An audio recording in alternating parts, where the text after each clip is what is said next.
So Tonianne and I have been blessed over the years working with a lot of really great clients. And working with Turner Construction was particularly rewarding across the board. And it's not just because they've been really great at rolling out lean ideas or they've been really great at rolling out continuous improvement, but they've been single-minded in practically building humane working environments that allow the professionals at Turner, the professionals in the trades that they work with, the professionals and the architects and the engineers that they work with, the professionals in the owners' offices, even the professionals at the city or the regulatory agencies, finding ways to work more collaboratively so that the company can be safer, more effective, and make more money. So today, Tonianne and I talk to Charlie Whitney and to Kevin Chase, two people who are instrumental in making that happen.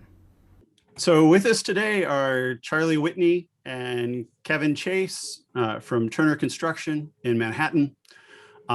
In each in their own way, they are responsible for making sure that job sites run effectively, run smoothly, have a good culture, have a professional environment. And to do that, they have implemented something that is called the right environment. And we'll talk about that in just a little bit. But first, if each of you could introduce each other, introduce yourselves, and talk about what you do to make the right environment possible. So we'll start with Charlie. Hi, my name is Charlie Whitney. I'm a Vice President and General Manager for Turner in New York City. I oversee a group of about 1,000 professionals every day. We have about 6,000 trades showing up for work to help us build the buildings all over the city, including the 5 boroughs. Good afternoon. My name is Kevin Chase, the Regional Lead Manager for Turner Construction here in New York. I've been with the organization for a little more than 18 years. What my job is to help our groups, both out in the field, as well as in some of our support departments, help them recognize problems, put together comprehensive, coherent solutions to those problems, just overall process improvement, physical process, as well as improvement of just general behavior and how we manage and look at our work. With respect to the right environment, we'll talk about here in a little bit, but my role is to be an active listener and listen to, again, the challenges of each of our colleagues, our peers, and create systems that are specific to their environment so that they continue to feel valued within the organization. And to give you the total authentic New York experience, Kevin is in a cab. So we had the good fortune to work together for several years, not just, for lean things, but for the right environment, for trying to make an entire system where all stakeholders were able to get the information they needed when they needed it so that they could make good decisions. And the right environment for something was something that I have found was actually moving, that it showed a level of care and a level of concern for the professionals in Turner and the people that Turner works with that is uncommon everywhere. It's just very uncommon. So Charlie, can you talk a little bit about how it started? Like, where did this come from? Actually came from the chairman of our company, Peter Davern. And back in 2016, he decided that we really needed to focus on 4 things if we were going to take our business to the next level. And we wanted to become a leaner organization. It's critical. We wanted to drive our safety. And we wanted to create the right environment in all of our offices and all of our job sites. And we felt that if people should feel comfortable coming to work. People should like where they work. People should feel safe when they work. And I don't mean physically safe, but I mean emotionally safe. People should feel like they have a voice and they can participate in every single discussion.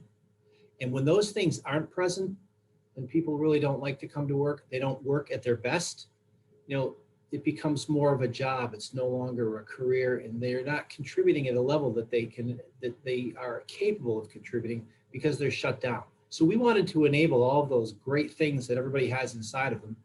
And Peter intuited that, but we didn't really have a definition for it. it was something that we all felt in our gut, but we didn't really have a definition for it in the organization. So he asked Dave Robinson and myself to set out and try and define this as an organization. So we set off on pretty much almost a year-long journey to figure out what the definition was and to socialize it internally. And then we spent the next 3 years trying to figure out how to drive it into our organization and make sure that everybody owned the concept, and especially the general managers, making sure that that environment was present throughout all of our business units. So the interesting thing about that is that Peter was asking for this. He didn't have a very clear idea of what he wanted, but he knew that it was important. And the people at Turner, you know, yourself included, were able to pick up that vague request and turn it into something useful. That is also uncommon. Usually what happens when people get a vague request is they say, okay, what's the least amount of work I need to do in order to make it look like I'm fulfilling this vague request? There was an existing culture at Turner that made that vague request fulfillable. And I saw multiple times at Turner where there were big problems that came up and the company swarmed around fixing those big problems. Can you talk a little bit about that culture? That it's not just a bias to action, but it's a bias to kind of effectiveness. Well, I would say it's a bias to not wanting to see any of us fail. And the company, I've been here 33 years, and the one thing that has always been present from my very first day forward, everybody's here to support you and help you. And that's that's our DNA as an organization. It's not something they teach you when you come on board. It's something that you kind of live and experience every day. But when we have problems, then the cavalry shows up and you're going to get help and you're going to get support whether you resist or not. And it's really one of the things I think that makes this a special place to work. That was definitely what I found. So when you and Dave started to actually go places and ask people, what do you need to set this right environment? You know, what are the physical things you need? What are the social things that you need, and so on and so forth? What are the range of things that you've seen people ask for to create that professional comfort? Funny, when we first started doing it, before we knew to even ask something that specific, we set out and we told everybody, think back in your career. Everybody has worked on jobs that were good jobs, and they've worked on jobs that maybe weren't so good. And think about the things that made the good jobs special. And then we started accumulating all of that information, and we did what engineers do. We made the biggest matrix you've ever seen in your whole life. And then we started to look for concepts, not specifics like I need to have Starbucks Keurigs in the coffee machine, but general themes. And we found out that there, you know, things like emotional safety, as I mentioned before, was important. Leadership, good communication, you know, things thematic like that really contributed to the success and a good environment on a project. And once we got there, then we were able to start drilling down and being a little more granular. You know, initially we focused a lot on the physical components of the right environment, but we got to a point quickly where we realized that you can have the best physical environment in the world, but if you have bad leadership, you're not going to have the right environment. Conversely, you could have a terrible physical environment, but with the right leadership, then you could have a good environment. It might not be as good as it possibly could be, but you know, but that really was a clue that let us start looking at the softer side of this. It's not a hard skill. It's not about physical structure. You know, what are the things that we don't talk a lot about as engineers that become really the oil in the machine? It's the things that enable all of our technical abilities. It's the things that really enable us to be successful. And those were the things that were the hardest to define. You know, walking the halls at Turner and listening to conversations and interacting with your team members at every level of the organization, it's evident that there's not simply an unrelenting level of attention paid to physical safety, but like you said before, Charlie, to psychological safety as well. Kevin, you mentioned your dedication to active listening. What behaviors do you feel the right environment has propagated and nurtured?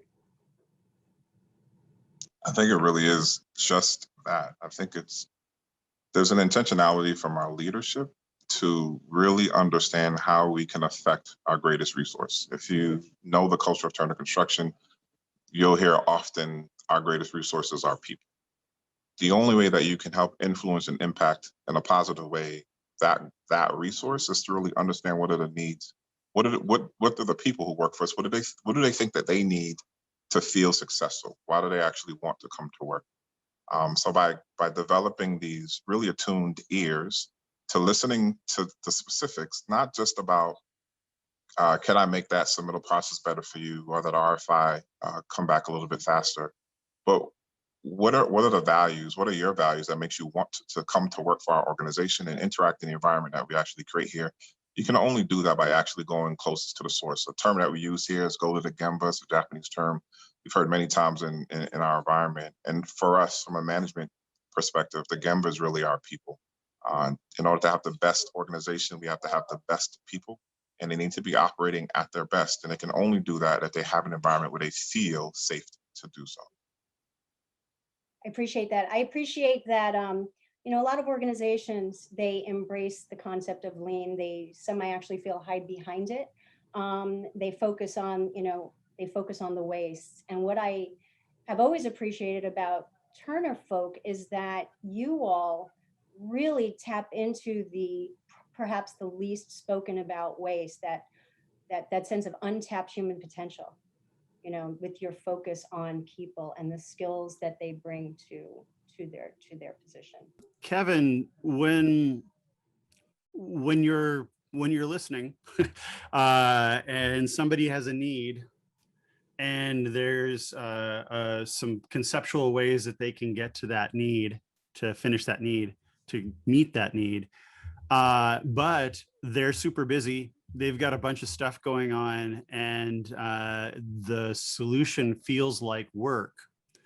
Do you have like a story where there was an expressed kind of cultural or right environment need, and then there were some possible solutions? Those didn't happen right away, but then they happened later as people, as change inevitably happened or opportunities came up on the job site? Yeah, there are probably a lot of specific solutions, but I'll just give you a general scenario in our overall approach to these types of things. Our industry in general, like most industries, is high intensity, a lot of demands. And the one complexity that we have is we work in these dynamic environments. So there's this constant pressure to perform because I'm not sure if I'm going to have the ability to complete that task tomorrow. So in your example, where some of our peers, our colleagues feel like, I know that I have a problem, but I don't have the time to fix that solution. There are a couple of approaches. And the one that seems to be the most effective, at least now anyway, is to continue to allow them to kind of feel that pressure, that pain that they're experiencing. We sit down and we have a conversation about, why are you experiencing those things? Do we really understand the true root cause of your challenges? Are we really talking about systems or symptoms? Or are we talking about systems? Do we have an opportunity to really dive a little bit deep and understand what it is about your work that is making you feel this way? When we get the response where team members say, I just don't have the time to fix it, I know it's a problem, I'm going to continue down on my path, we'll take a step back and we'll revisit. We'll take a week, 2 weeks, et cetera, and we'll come back in 2 weeks and we'll say, has that matter resolved itself? And the response is, well, no, of course not. I didn't have time to fix it.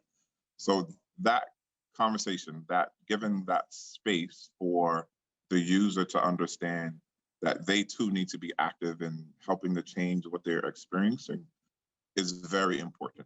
It's important to be vulnerable and express what it is that you are challenged with, but it's also important to understand that you have control to affect positively the change that you are actively seeking. So that would be a kind of our current approach, and we seem to be having some success. It really is value-based. I think we are straying away from, in the Classroom Right environment, we're straying away from these prescriptive-based solutions based on our own personal experiences. We're really having these value-based discussions. What are you physically challenged with? And let's create a system that's going to help you, but you've got to be an active participant in it in order for it to be sustainable. I love that. The one of the things that I noticed with when we arrived at Turner initially was that there was kind of a strong division between the things that happened in the headquarters, kind of in downtown, and then off in the job sites. And even from the first project that we started working on together, Kevin, we originally had an Obeya set up at the main office for a pretty large project to handle the procurement process. But then as soon as that project moved in and had a project group, a lot of the elements of that Obeya moved up to sit with the group, and then it moved with them to sit with them when they moved actually to the trailer, out on the job site. And it felt like to me that some of the walls of the silos in the company got a little perforated then, and better conversations started happening because the visualizations and the systems began to give people more information that they could act on. So I guess that my initial question, like I guess to go back to Charlie, is have you been seeing improvement there in the basically the communications between what's happening in the main office and the job sites based on right environment and the other visualizations that we've been doing or that you've been doing? Yes, we have. We got a lot of good learning. When we set up our first Obeya room, we set up a Kanban room. It was a thing that we had to do, and I think we struggled with it to some extent, but we kind of muscled our way through it. And at some point, people started to realize there's a lot of value there, and the concept of making work as visual as possible really became something that we do now on all of our projects. I think we've reached the point now where we probably couldn't turn it off. Do we literally use a Kanban board for every procurement exercise? No, we don't. But do we use it a lot? We do. We just had a sales proposal go out last week. We did a pull plan for a sales proposal. We processed the whole thing using a pull plan. I mean, that's something that we never would have even contemplated 4 years ago, but we had a joint venture partner, and nobody understood what everybody's roles and responsibilities were. And we said, what a great way to make everything visual so there's no miscommunication. We do it with schedules, we do it with work and place tracking. It's pretty much prevalent throughout the whole organization. And it's, obviously it's not the same tool on every job. Every job is a little different, but people find what that thing is and they use it, and it makes us better. So I know this might be an unfair question, but do you feel that that like those big proposals especially have become less stressful for individuals because of the visualizations? I think anytime we were able to drive visualization into any process, it becomes less stressful. Whether it's a big proposal or a little 6-week look ahead or a 1-week a weekly work plan, whatever you can do to get it up so everybody can see it and everybody can understand it. There's none of the I thought you were doing, or I realize you were going to do that, or I can't believe we both did the same thing. Are we perfect? No. But are we a lot better? Yes. And we're slowly wicking waste out of our processes and our systems. It's really a thing to see. I think if you were truly perfect, we would all know. Because you would be elevated to some deity type status, and we'd all be worshiping at the Turner altar. There's a situation where groups will start to visualize their work, they start to talk about that work in different ways because they're seeing what's in the visualization. And then that becomes socialized. So maybe it starts with the team just at Turner, and then some of the owners' teams or the designers or the trades start to see what's going on, and they want to be a part of it. And I saw this on a few sites where the trades initially were like, pull planning, who wants to do that? And then when they started interacting with the visualizations around pull planning, they became interested. Or when they started to see the visualizations around safety, that gave them something to kind of measure themselves against. And I know that you've been having some pretty deep conversations with some of the trades. And I kind of consider that to all be part of the right environment, that it extends outside the trailer, outside of the Turner sphere and into the trades as well. Can you talk a little bit about how you've been working with external stakeholders to make some of these ideas real?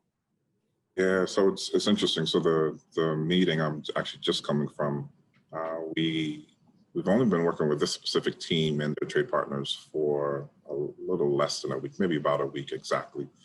And they were challenged. They were challenged not just by the trade partners, but principally by the client that we're working for. It's a prominent location here in the city that has some conditions that we need to be done by, middle of the fall season.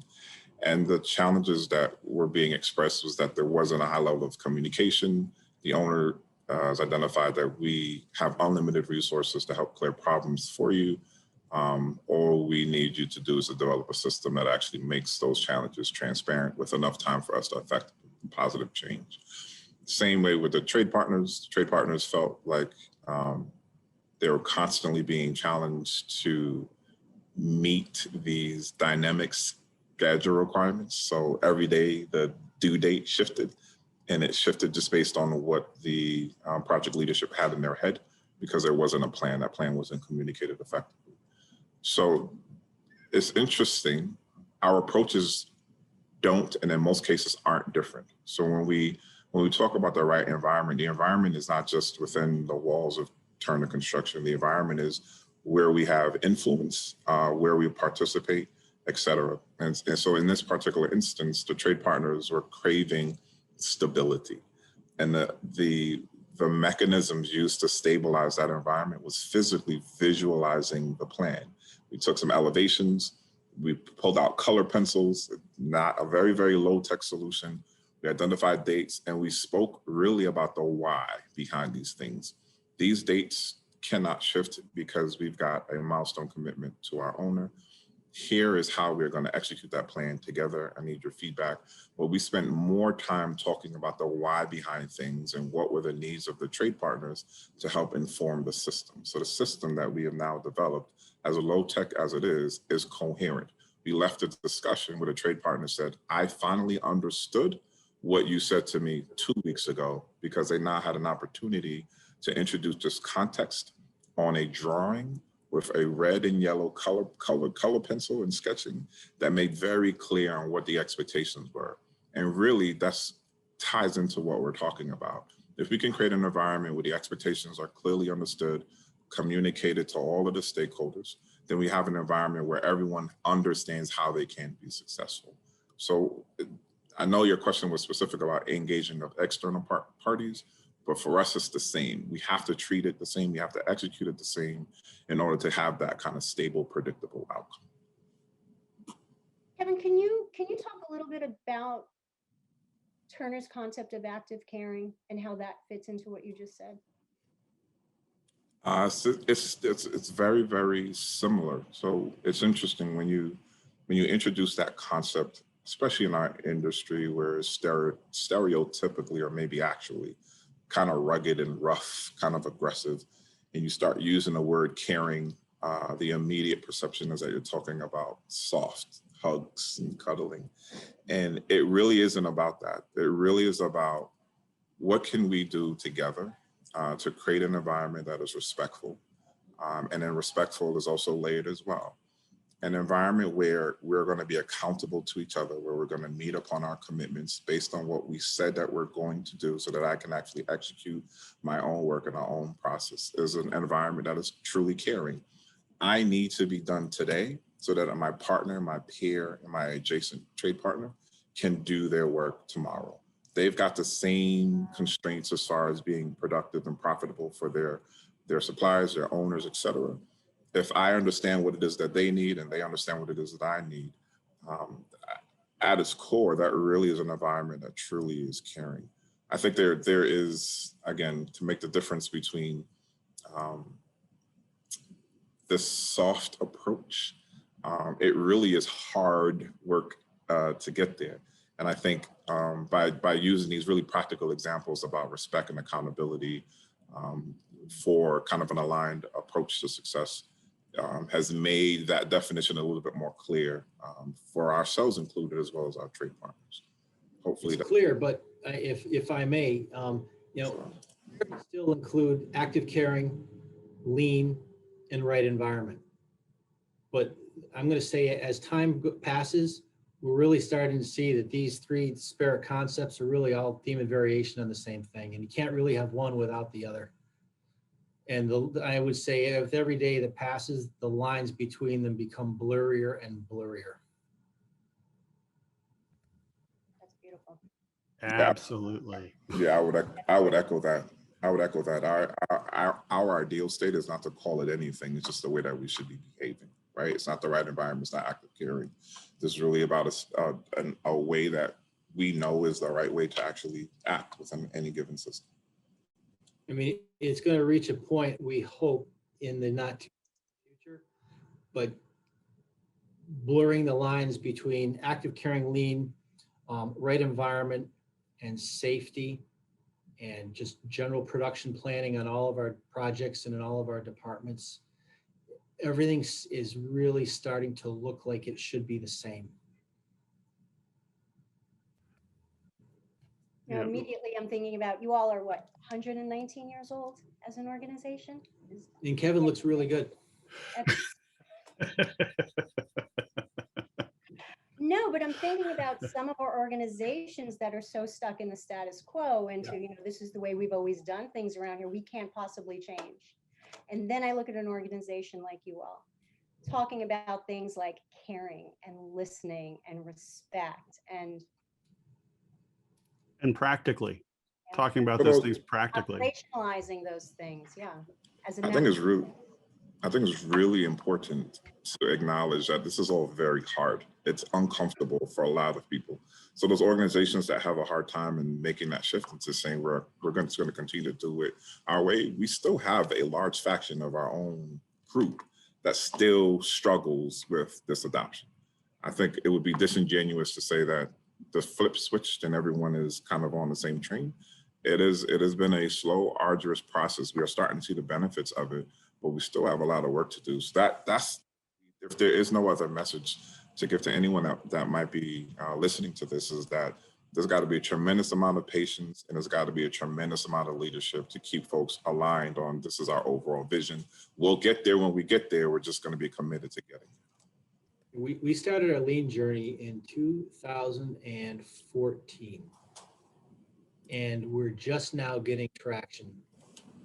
I would say that we are nowhere near being a lean company, but we're a heck of a lot better than we were 2 years ago, which is way better than we were 4 years ago and 6 years ago and 8 years ago. Even now, this all is so new to us. You look back at things that we did even 2 or 3 years ago, like when the right environment was rolled out, it was really about the right environment for Turner. And I don't know when we had the aha moment, but one day it was like, well, if there's 1,000 people that work for the New York business unit, we have 6,000 trade partners and 7,000 trade partners on our job. Why are we talking about the right environment for Turner? Why isn't this extending out and rippling through every person that shows up on a Turner site, be it a tradesperson, an owner, an architect, an engineer, whoever that person is? The environment really is an umbrella that should cover everybody. And that's been a big part of our focus probably for the last 3 years. it's not about making things visual for Turner. It's about making things visual for the whole team, like Kevin did earlier today. But it took a long time for us to come to that realization. I'm kind of excited to see, what's the realization that we're going to have next year. I appreciate that you just distinguish between not just Turner, but the whole team, not meaning the team of Turner. So it's that you are giving the best possible experience, not just to your employees, but everybody who actually engages with Turner. Because if you don't, they'll return the favor.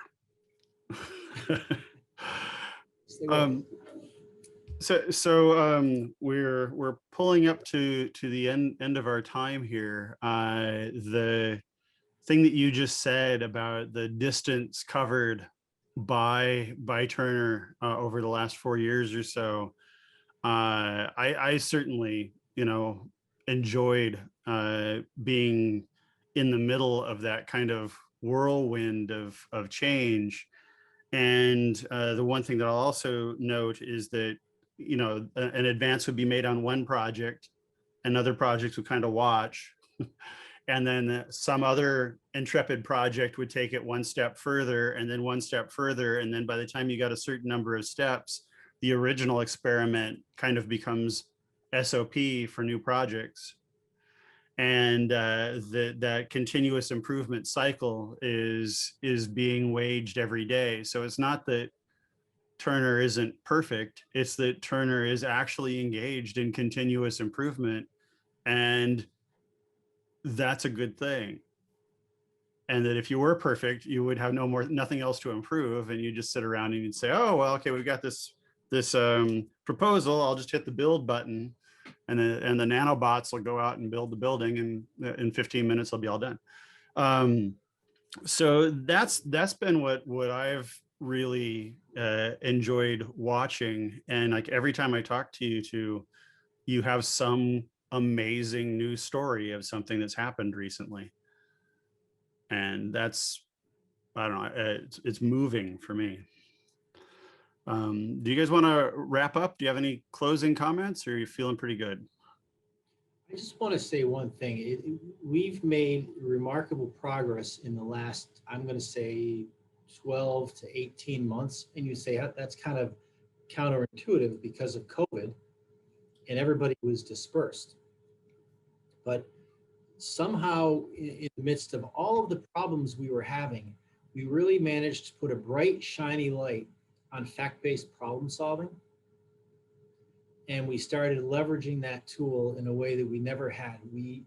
If we have an incident on a job, well, why did it happen? Well, now we're using terms like, I want to do an A3 on that, and you're going to present it to the general manager and the senior vice president and the regional lean manager. So you've got 4 days to go out and do some in-depth problem solving and figure out some pretty good countermeasures. And we're doing that all over the business unit now. I'm probably on 3 or 4 calls a week to follow up with A3s, Jim, who have gotten here. But what's happened is in the last, I would say 16 months, we've seen our recordable incident rate get cut in half. 50% reduction in recordable incidents on our projects. And our man hours are about the same. And we're attributing it to what we're doing with fact-based problem solving, identifying what are the root causes of issues. 2 years ago, it was the guy stepped on a nail. We need to work on his situational awareness. Now it's somebody stepped on a nail. Why was the nail there to begin with? And that's the transformation that I'm talking about in thinking. And that's what fact-based problem solving really daylights and makes you look at the whole world differently. So solutioning was never an issue for you all?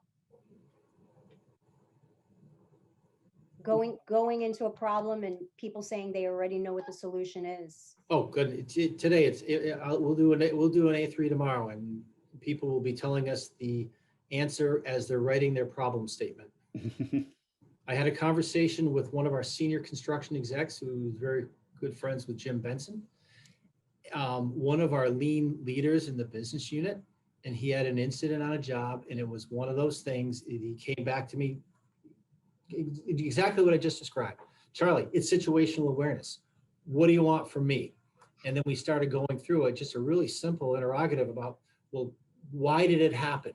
Because of this. But why did that happen? Why did that happen? You know, and 10 minutes later, it was, oh, I guess it wasn't situational awareness. We're going to do a presentation for you on Thursday. And I didn't have to ask him to do an A3. He just said, I'm going to do an A3 and I'm going to present it to you. I didn't have to ask for it. But people are starting to see that the answer to everything is not, you can't fix stupid, or we really work on our situational awareness. Because 5 years ago, that's kind of the answer to every safety issue. Now it's not. It's probably never the answer. It doesn't mean you have to bubble wrap people, but it means we need to be more thoughtful with our planning and our execution. And I think something that Charlie unintentionally highlighted just now was also the behaviors of leaders, right? So it would have been simple, because we know that this particular individual, senior ranking executive, have a lot of respect for that individual in the realm of continuous improvement. It would have been convenient to allow them to just say situational awareness and just move on to the next problem. But by developing, or by showing that we're committed to having you dig deep, be really narrow, be really deep, be intentional in understanding why that thing happened, and it coming from the general manager, that sets the example for that exec on his or her project moving forward, that we're not just gonna be complacent. We're gonna continue to chase that line of perfection. We're gonna continue that behavior of continuous improvement. The only way that this sustains is if it's led by our leaders, the only way. Awesome.